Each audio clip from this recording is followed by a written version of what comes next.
अस्सलामुअलैकुम, क्या हाल चाल है। उम्मीद करता हूँ सब खैरियत से होंगे। आज है डे 7 टू CSS और आज का जो हमारा टॉपिक है CSS का, उसमें हम देखेंगे CSS ओवरफ्लो, CSS फ्लोट और हमने नेविगेशन मेन्यू कैसे बनाना है। और द लास्ट वन हमारे पास जो आएगा वो है क्लियर फिक्स हैक, उसको यूज़ कैसे करना है और क्यों यूज़ करना है। चलते हैं जी अपने स्क्रीन की जानिब।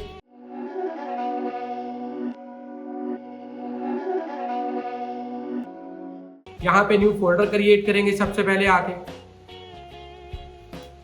न्यू फोल्डर आप डे 7 का नेम दे लें या कोई भी आपने जो भी नेम देना है दे लें।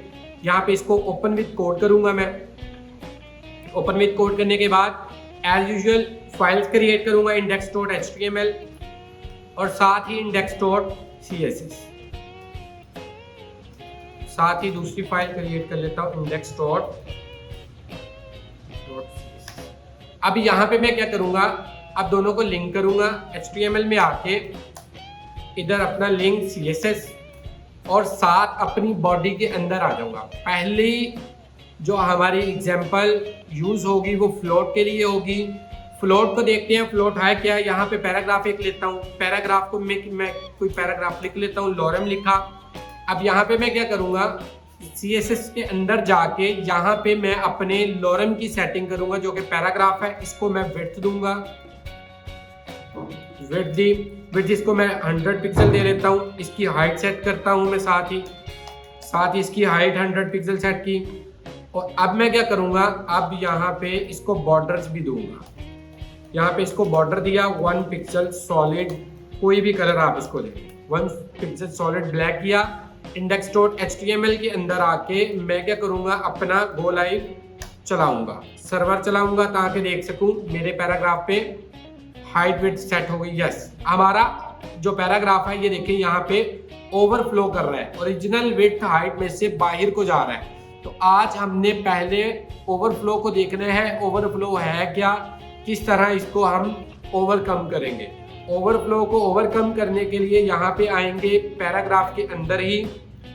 अगर तो आप चाहते हैं कि आपका जो ओवरफ्लो है वो हिडन हो जाए तो आप क्या करो, यहाँ पे ओवरफ्लो प्रॉपर्टी हिडन यूज कर लो, ओवरफ्लो हिडन कर लो और अपने ब्राउजर पे जाके देखिए हमारा जो भी ओवरफ्लो था यहाँ पे वो हिडन हो चुका है। अब मैं क्या करूंगा, मैं चाहता हूं जैसे ही पैराग्राफ पे माउस आए तो मेरा जो इसकी विड्थ हाइट है वो भी इंक्रीज हो जाए और मेरा ओवरफ्लो भी मुझे शो हो जाए। मतलब ओवरफ्लो ऑटो कर दो या आप विजिबल कर दो। अब आते हैं जी पैराग्राफ पे, जैसे ही होवर आए तो क्या हो जाए, इसकी विड्थ इंक्रीज हो जाए, 500 पिक्सल हो जाए या 300 पिक्सल, 200 पिक्सल कर दी चले, हाइट भी इसकी 200 पिक्सल कर दे। और साथ में क्या हो, हमारा जो ओवरफ्लो है वो हमारा विजिबल हो जाए। यहाँ पे देखते हैं, जैसे मैं इस पे माउस लेके आया, देखें इसकी हाइट विड्थ भी इंक्रीज हो गई और इसका जो ओवरफ्लो था वो भी हमारे पास विजिबल हो गया। अच्छा, मैं चाहता हूँ मेरे पास ओवरफ्लो विजिबल तो आए लेकिन साथ में कोई स्क्रॉल बार आ जाए। जैसे मैं माउस लेके आऊँ तो यहाँ पे मैं लॉरम इंक्रीज करता हूँ, एक और लॉरम लिख देता हूँ, यहाँ पे 3 लॉरम लिख लेते हैं हम। यहाँ पे अब आते हैं, यहाँ पे हमारा अभी भी ओवरफ्लो हो रहा है। मैं चाहता हूँ ये जो ओवरफ्लो मैंने विजिबल किया है यहाँ पे मुझे स्क्रॉल मिल जाए। स्क्रॉल लगाएंगे तो मैं क्या करता हूँ, यहाँ पे माउस लेके आया तो मेरे पास आप देखें एक्स एक्सिस पे भी स्क्रॉल आ गया है और वाई एक्सिस पे भी स्क्रॉल आ गया है। अच्छा, मुझे चाहिए कि जिस तरफ मेरा ओवरफ्लो हो रहा है, फॉर एग्जांपल मेरा एक्स एक्सिस पे ओवरफ्लो है तो मैं एक्स एक्सिस पे ओवरफ्लो स्क्रॉल दे दूंगा। अगर मुझे वाई एक्सिस पे या एक्स एक्सिस पे सेपरेट लेना है तो मैं ओवरफ्लो एक्स और ओवरफ्लो वाई की प्रॉपर्टी को कॉल करूंगा। अब मुझे सिर्फ और सिर्फ ओवरफ्लो वाई एक्सिस पे चाहिए तो मैं क्या करूंगा, यहाँ पे ओवरफ्लो वाई लिख दूंगा। ओवरफ्लो वाई प्रॉपर्टी मेरी लग जाएगी और एक्स एक्सिस पे मुझे स्क्रॉल नहीं मिलेगा। अच्छा, जहां पे आप स्क्रॉल छोड़ोगे वहीं पे होवर के बाद वहीं पे आपका कंटेंट रुक जाएगा। ये तो सिर्फ होवर, हमने होवर पे लगाया हुआ है ओवरफ्लो। अगर यही ओवरफ्लो मैं सिंपल यहाँ पे लगा दूं कि ओवरफ्लो जो मैंने हिडन किया था यहीं पे ओवरफ्लो स्क्रॉल लगा दूं और नीचे वाले को मैं कट कर दूं तो यहाँ पे मेरा ओवरफ्लो स्क्रॉल वाई एक्सिस पे लग गया। यहाँ पे मेरे पास ओवरफ्लो की प्रॉपर्टी ये थी कि हम अपनी मर्जी से स्क्रॉल लगा सकते हैं। अच्छा, अगर हम यहाँ पे एक्सिस स्पेसिफिक ना बताएं कि मैं स्पेसिफिक एक्सिस इस पे यूज नहीं करना चाहता, तो मैं क्या करूंगा, मैं यहाँ पे ओवरफ्लो ऑटो कर दूंगा। ऑटो करने से जिस तरफ आपको स्क्रॉल चाहिए उस तरफ ऑटोमेटिकली मिल जाएगा। हाँ, अगर इसको एक्स एक्सिस पे चाहिए होता तो ये एक्स एक्सिस पे लेता, लेकिन यहाँ पे इसको वाई एक्सिस पे चाहिए था तो इसने वाई एक्सिस पे स्क्रॉल ले लिया। नेक्स्ट वन हमारे पास जो आता है वो है, हमने देखना है फ्लोट क्या चीज़ है। हम सबसे पहले यहाँ पे डिव्स लेंगे। मैं क्या करता हूँ, यहाँ पे थोड़ा ना कंटेंट को लूज कर दूं, बल्कि रहने दें, हमारा ये ओवरफ्लो का ही है। तो यहाँ पे हम यूज करेंगे अब फ्लोट की प्रॉपर्टी। अब मैं क्या करूंगा, अब यहाँ पे मैंने डिव्स लेनी है, तो डिव्स को मैं क्या करवाऊंगा, फ्लोट करवाऊंगा। यहाँ पे मैं डिव लेता हूँ टोटल 3 मैंने डिव्स ली। अब मैं क्या करूंगा, यहाँ पे जाके इनको कॉल करूंगा डिव के नाम से। अगर तो सेपरेट आपने इनको रखना है तो आप इनको सेपरेट क्लास दे दें। इसको क्लास 1 दे लें, फिर दूसरे को क्लास 2 दे दें और तीसरे को क्लास आप 3 दें, और तीनों को सेपरेट आके आप कॉल करेंगे। अब मैं क्या करता हूँ, यहाँ पे मैं 1 को कॉल करता हूँ, .1 को कॉल किया और मैंने इसका BGC क्या कर दिया, सेट कर दिया। BGC कलर इसका रेड कर दिया। अब मैं इन डिव्स के अंदर भी कुछ लिखवा दूंगा। मैं कह देता हूँ div 1 और इसको div 2 और इसको div 3।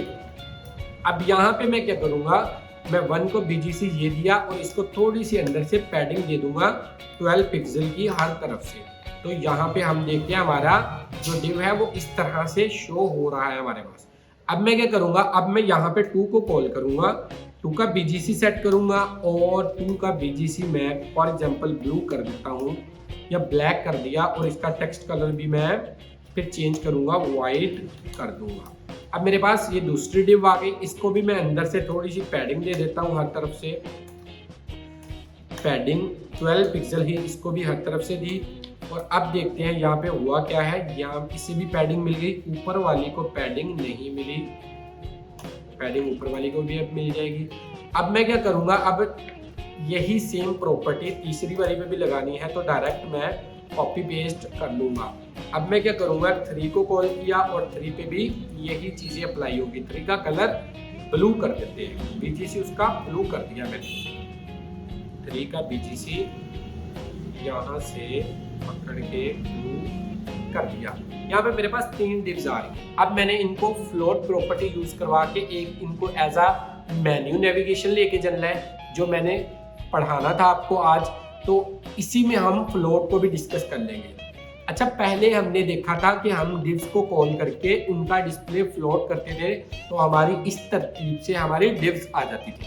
लेकिन आज हम क्या करेंगे, आज हम फ्लोट प्रॉपर्टी यूज करेंगे और उसकी मदद से हम अपनी डिव्स को एक लाइन में लेके आएंगे। इसी को हम मेन्यू नेविगेशन कहते हैं, जो कि हमारी वेबसाइट पे टॉप पे शो हो रहा होता है। उसको हम कैसे क्रिएट करते हैं, उसको हम फ्लोट की मदद से क्रिएट करते हैं। आइए हम थोड़ा उस टाइप का नेविगेशन बार क्रिएट करके देखते हैं। नेक्स्ट वीडियोस में हम प्रॉपर नेविगेशन बार को डिस्कस करेंगे। अब यहाँ पे मैं क्या करूँगा, अब डिव को कॉल करूँगा तो उसकी वजह से सारी की सारी डिव्स कॉल हो जाएंगी। इनको मैं फ्लोट कर देता हूँ लेफ्ट टू राइट। मैं लेफ्ट करता हूँ तो यहाँ पे देखिए मेरी तीनों के तीनों डिव्स कुछ इस तरह से शो हो गई, जैसा कि नेविगेशन बार पे शो होता है। मैं क्या चाहता हूँ, मैं चाहता हूँ कि ये जो है ना, ये तीनों एक मेन डिव में है। मेन डिव जो है उसके अंदर तीनों आए, और जो मेन डिव है ना मेरी, उसको मैं सेपरेट रखूँ और इन तीनों को सेपरेट रखूँ। तो मैं क्या करूँगा, इन तीनों की क्लासेस को अब कॉल कर लूँगा, .1 कॉल कोमा .2 और कोमा .3। और अब मैं क्या करूँगा, इनका फ्लोट लेफ्ट करवाऊँगा और जो मेन डिव है उसका BGC, मेन डिव को मैं कॉल करता हूँ, उसको मैं ID दे लेता हूँ, मेन की ID दी मेन। अब मैंने क्या किया, अब यहाँ पे जाके हैश मेन को मैंने कॉल किया और इसका मैंने BGC ब्लैक सेट कर दिया। अब ये जो होगा ये देखते हैं जी, अपडेट नहीं हुई क्यों जी। अब इसकी विड्थ भी हमें मेन की 100% रखनी पड़ेगी। इसकी विड्थ 100% रखी, 100%, और साथ में हमें इसकी हाइट भी हमें 30 पिक्सल्स कर देते हैं। तो ये हमारी कुछ इस तरह से अपडेट हो गई। अब मैं क्या करता हूँ, मैं इसको 30 पिक्सल नहीं, इसको 60 पिक्सल करता हूँ ताकि हमारा जो ऊपर नेविगेशन बार है वो इसके ऊपर आए। ये देखिए, ये हमारा कुछ इस तरह से अपडेट हो गया। अब मुझे क्या चाहिए, मैं इसको क्या दूंगा, पैडिंग हर तरफ से दे देता हूँ। पैडिंग इसको 10 पिक्सल की हर तरफ से देता हूँ। तो ये देखिए मेरा जो नेविगेशन बार है ये वाला, ये ऊपर मूव कर रहा है। ये आपने इस तरह नहीं बनाना, हम प्रॉपर इसको डिस्कशन करेंगे, लेकिन अभी फिलहाल के लिए हमने जस्ट देखना है नेविगेशन बार है क्या।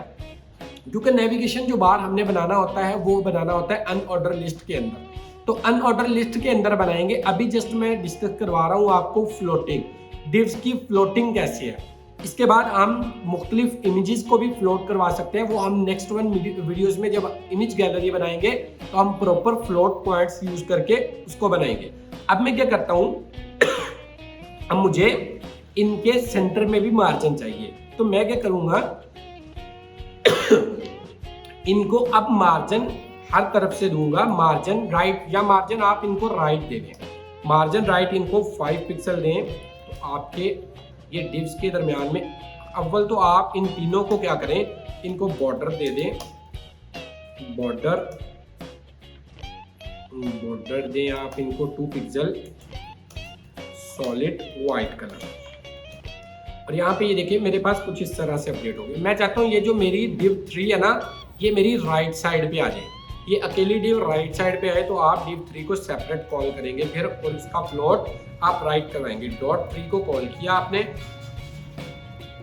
आप इसको क्या करेंगे, इसका फ्लोट आप राइट करवा देंगे ताकि ये राइट साइड पे, यहाँ पे मेरे पास देखें, मेरे पास यहाँ पे आ गई ये। आप इसकी विड्थ कम करेंगे तो ये मेरे पास यहाँ पे डिव आ गई। अब मैं क्या करूँगा, मेन का ओवरफ्लो क्या कर दूंगा, हिडन कर दूंगा। ओवरफ्लो क्या कर दूंगा, हिडन। ये मेरे पास मेन का ओवरफ्लो हिडन हो गया। ये मेरे पास कुछ इस तरह से आ गई। अब मैं क्या करता हूँ, अब यहाँ पे नेक्स्ट वन जो हमारे पास लास्ट वन टॉपिक है हमारा, वो क्लियर फिक्स हैक है। हमने क्लियर फिक्स हैक यूज किस तरह करते हैं। अब अगेन एक डिव लूंगा, यहाँ पे एक डिव ले लेता हूँ, उसको मैं आईडी दूंगा 1 के नाम से, और इसके अंदर आके मैं यहाँ पे इमेज और पैराग्राफ यूज करूंगा। इमेज के लिए यहाँ पे आता हूँ, यहाँ से कोई भी इमेज उठाऊंगा, कोई भी आप ये वाली इमेज कॉपी कर लें, इसको यहाँ पे मैंने पेस्ट किया। अब मैं क्या करूंगा, इसी इमेज को यहाँ पे अपडेट कर दूंगा। इमेज लगाई, एसआरसी के अंदर इमेज का नेम है हमारे पास इमेज ट्री। ये हमारे पास हमारे ब्राउजर पे अपडेट हो गई। यहाँ पे इसकी हाइट विड्थ यहीं पे सेट कर ले। आप इसको विड्थ दे दें 200 पिक्सल, और इसकी हाइट भी आपने यही रखनी है। आप इसी को कॉपी करें, कॉपी किया और यहाँ पे इसको हाइट भी दी 200 पिक्सल, और मेरी इमेज कुछ इस तरह से छोटी होके हमारे पास आ गई। अब मैं यहाँ पे लॉरेम पैराग्राफ लगाऊंगा, और यहाँ पे देखिए प्लॉट के बगैर मेरा कुछ इस तरह से आ रहा है पैराग्राफ, और साथ में हमारी जो है वो यहाँ पे फ्लोट प्रॉपर्टी यूज करके हम जो हमारी इमेज है इसको राइट पे या लेफ्ट पे लेके आएंगे और इसकी प्रॉपर सेटिंग करेंगे। यहाँ पे हम लॉरम 1-2 और अपडेट कर लेते हैं ताकि क्लियर हो। यहाँ पे देखिए लॉरम अपडेट हो गया। अब मैं क्या करूँगा, अब जो इमेज है इसको कॉल करूँगा। इमेज को कॉल किया और इसको फ्लोट क्या करवा दूंगा, अब मैं राइट साइड पे इसको फ्लोट करवा देता हूँ। यहाँ पे कर्ली ब्रेसेस आएंगी, फ्लोट राइट साइड पे करवा दिया। ये मेरी इमेज यहाँ पे आ गई। अब मैं क्या करता हूँ, जो मेरी मेन डिव है इसको मैंने आईडी दी है 1। अब यहाँ पे इसको मैं क्या दूंगा, इसको बॉर्डर दूंगा 1 पिक्सल सॉलिड ब्लैक। ये मेरे पास बॉर्डर भी अपडेट हो गया, और इसको मार्जिन टॉप एमटी दूंगा 200 पिक्सल। एमटी 200 पिक्सल दिया तो ये मेरे पास यहाँ पे आ गया। अब देखिए मेरे पास जो इमेज है वो बाहर जा रही है ओरिजिनल डिव से। इसका ओवरफ्लो खत्म करवाने के लिए मैं क्या करवाऊंगा, इमेज के अंदर जाके ओवरफ्लो इसका ऑटो करवा दें आप, तो ये इमेज हमारी अपडेट हो जानी चाहिए। इसका ओवरफ्लो, डिव का ओवरफ्लो क्या करेंगे हम, ऑटो कर देंगे। तो ये मेरे पास इमेज हमारी डिव के अंदर बिल्कुल फिक्स हो गई है। हमारे पास यहाँ पे देखें हमने अब क्या करना है, हम चाहते हैं इमेज फ्लोट भी हो रही है और राइट साइड जो हमारी खाली हो जाए। तो हम क्या करेंगे, इसका क्लियर यूज करेंगे, कौन सी साइड, राइट साइड। तो ये देखें हमारे पास हमारी मेन डिवन है, इसको कॉल करता हूँ #1 और इसका क्लियर क्या करवा देता हूँ, बोथ साइड्स क्लियर करवाने से ये हमारे पास नहीं आया। अब मैं क्या करवाऊंगा, अब यहाँ पे एक हैक यूज़ करेंगे, clear fix hack. Clear fix hack की मदद से हम इसकी क्लियरेंस देखते हैं कि किस तरह हम इसको क्लियर करवाएंगे। अब यहाँ पे मैं क्या यूज़ करता हूँ, एक प्रॉपर्टी यूज़ करूँगा, या आप ये जो मैंने अभी यूज़ किया है ना ऑटो ओवरफ्लो ऑटो, आप इसको इरेज कर लें और #1 को कॉल करें दोबारा, और आप इसको अगेन इसका बॉर्डर दें 1 पिक्सल सॉलिड ब्लैक, और ये हमारे पास इमेज कुछ इस तरह से आ रही है। अब मैं क्या करूँगा, #1 डबल कोलन आफ्टर, यहाँ पे सूडो एलिमेंट यूज हुआ है, इसको हम डिस्कस करेंगे बाद में, लेकिन अभी के लिए हम क्लियर फिक्स हैक देखते हैं। इसमें मैं क्या करवाऊंगा, कंटेंट सबसे पहले क्या करवा दूंगा, कंटेंट दोनों साइड से एम्प्टी करवा दूंगा, ताकि हमारा जो है क्लियर हमें चीज नजर आ जाए। कंटेंट क्या करवाया, एम्प्टी करवाया, और अब इसके बाद मैं क्या करवाऊंगा, हमारा जो क्लियर है वो बोथ साइड्स हो जाए, और द लास्ट वन हमारे पास क्या होगा, जो हमारी डिस्प्ले है वो अब ब्लॉक लेवल नहीं होगा, हमारा डिस्प्ले जो होगा वो टेबल की सूरत में शो होगा। तो हमारे पास ये भी ओवरफ्लो खत्म करवा देता है। इसी को क्लियर फिक्स हैक कहते हैं। Most of the web pages में हमारे पास क्लियर फिक्स हैक ही यूज हो रहा है। और यहाँ तक हमारा टॉपिक था। अगर किसी पॉइंट की क्लियरेंस नहीं हुई आपको, कमेंट में आप आस्क कर सकते हैं। यहाँ तक के लिए बहुत शुक्रिया, खुदा हाफिज। जो हमारा नेक्स्ट वन टॉपिक होगा उसमें हम देखेंगे हमने वेब लेआउट किस तरह क्रिएट करने, उसमें हम मेन्यू नेविगेशन भी पढ़ेंगे और साइड नेविगेशन भी पढ़ेंगे, और उसके बाद अलाइनमेंट। बहुत शुक्रिया।